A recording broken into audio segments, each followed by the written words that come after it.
Welcome to Vintage Coin-Op Restorations and our latest project. If you've been following us on YouTube or Facebook, you saw this 1939 Evans 10 Strike. We just took it out of the crate. It came all the way from England for us to repair, and that we did. Most of the time, the problem with these machines are basically they're extremely filthy. And they have to be completely gone through. Many people just kind of hunt and peck, and they're trying to find out why it's not working, and they start messing around with certain areas. And the only way to do these is go through every single coil, go through every leaf switch, and repair, replace, fix. That's what we did here. If you remember in the video, we had it, I think we put a coin in there, and we actually saw a little motion, some lights go on, but it did not reset, nor, it didn't reset, it didn't bring the pins down. But the biggest problem that we were concerned about was this mannequin. The mannequin's hand would go forward, it would roll the ball if there was one there, and then it would lock up, and it would lock up in the pulled position. So the coil was being pulled in, and you can hear it humming. And a lot of times, if you're not sharp enough, somebody walks away from that, especially if you're leave it in the game room and someone just doesn't know what that was and they walk away. The problem with that coil is almost irreplaceable. And if you leave it like that, you will eventually cook it. When I say cook it, that's exactly what's happening. Those coils, that copper winding around that coil eventually gets so hot, it melts the lacquer that's around the coil and just short circuits it, and easily to start a fire, because that thing really, really gets hot. But needless to say, the problem that we found was in the sequence of the events when you put your money in. And if someone else has that problem, I would just go in your manual. It's more of a parts manual. And if you look under your push button and boulder coil, there's two, I think it's a second and third coil. That's what you want to look at, and make sure it really works. And you can't do this just with your eyes. I've always said that you have to hook up your multimeter, make sure you have continuity in the coil when it's being either make or break on the switches. So the other problem with this machine was the whole top, if you remember, was plexiglass, this and this. The plexiglass, it just makes the game look cheap, and eventually you'll see like a haze and all these scratch marks on it. And what we did do was replace it with a glass curve and new glass top. So with that, it really makes the game. And what else do we do? We also went around the edge. Like I said, this was a survivor. These machines got beat up all the time, especially on the edges, and especially also on the bottom edges. So we didn't want to completely repaint and sand and retake the finish off of this machine. And we just kind of went over it with some new black lacquer to give it a nice look, because the finish on here is very, very nice, and that black was all dull, scratched up. And if you saw the video, also the bottom was really, really bad. So we just gave it a new coat of black lacquer. And also in the rear of it, there's some big scratches and some bubbling of paint. I know in the first video, I thought this was all original paint, and a lot of it is, but someone else at one time went in and they painted it too. They did a nice job. It looks like they probably airbrushed it, but what they didn't do was sand the surface below it, because as soon as you take a rag or really clean it, the green paint just kind of peels off like a sticker. In fact, here's a piece of it right here. All you're doing is just trying to clean the machine, and it just peels right off. So we took care of that. The fact that you can't see it is a good thing. So let's come around the back here. Now, Evans made like 3 versions of this 10 strike, and in this version of the 1939, they also made 2 versions. You see the reset sometimes in this little cup here, and there's a diaphragm in there that kind of slows down and helps in resetting the pins. Well, in our most recent 10 strike that we completely restored, you'll see that they had a different device here on the left side. Not a diaphragm cup, but I think it was just a coil that pulled in and had a little gas shock that released it slowly. So basically the same idea, but for the 1939 version, there were 2, at least with your score counter in the back.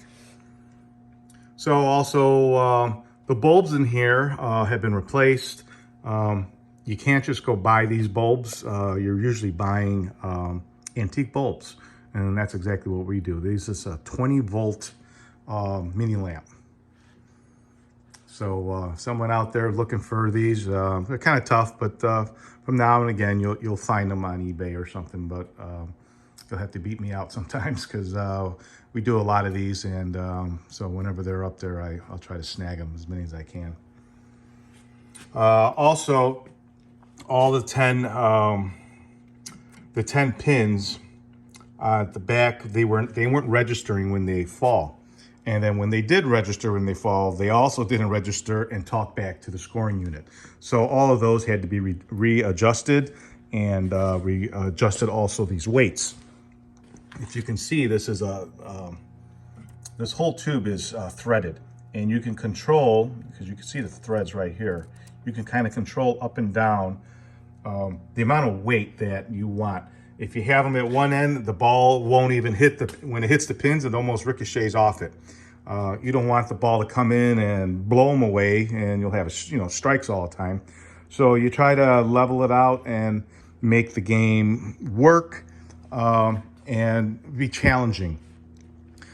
These are original pins, and they're fragile. You don't want this ball coming down here and exploding and beating these pins up, because again, you'll have to make them, because none of these parts are, there are no replacement parts. There's no store to buy them at. So you'll just have to have someone make them. Let's come around on the inside here. Also, we replaced the light bulb and fixture, I believe, for this. As you look inside your window, why is there a light in the window in there? Basically because, like I've always said, these games are for amusement only, but they were gambling machines.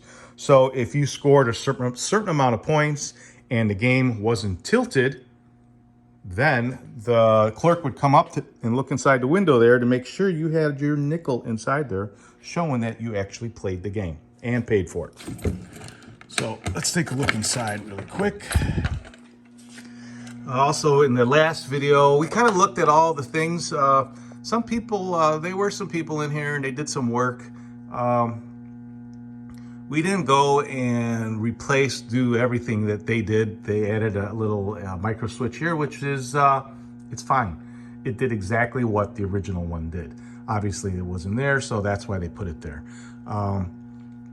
The rheostat here for the speed of the bowler works just fine. It's not the original, but it does what it's supposed to do.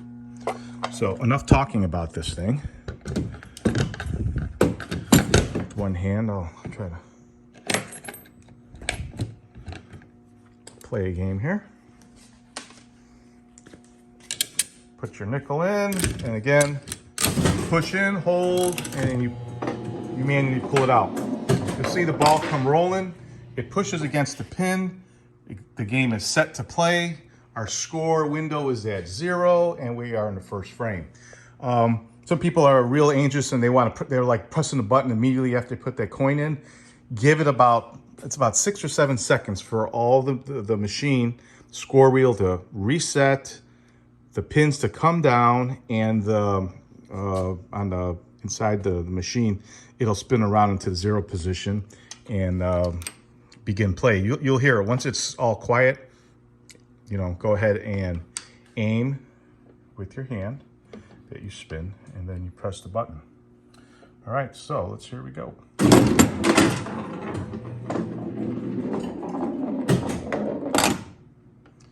right, a little to the right.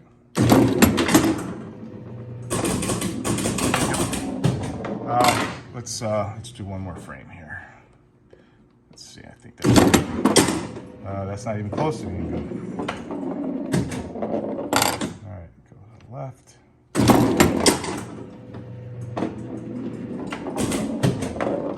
right, let me try it this way now. I'm trying to hold my hand and pull at the same time. When you hit the pins, you'll see that we hit 5 pins, and those same 5 pins that are missing are showing on the play field up on top that they are been hit. So let's keep on rolling. All right, 4th frame. As you can see, the hand doesn't stick anymore. There we go, we got a strike. And it'll show strike 2 extra balls. Now it's going to hold in frame 4. Okay. The first ball. The second ball. And now it just went to frame 5. Okay.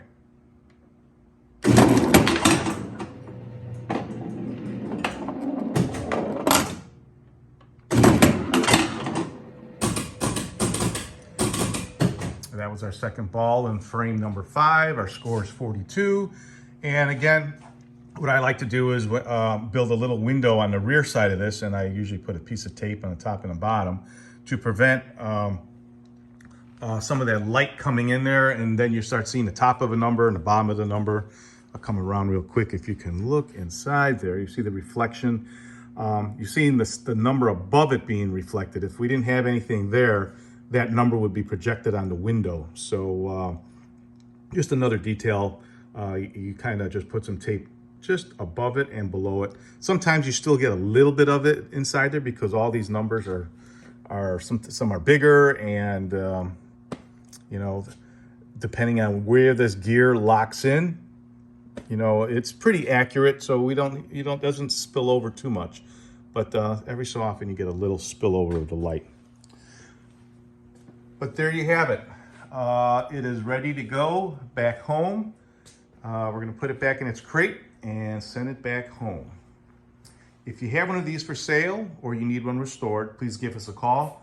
We're located in Chicago, Illinois. Our phone number is area code 630-624-7466. Thanks for watching, and make sure to subscribe to my channel so you can see all the new machines coming to the warehouse. Thanks for watching.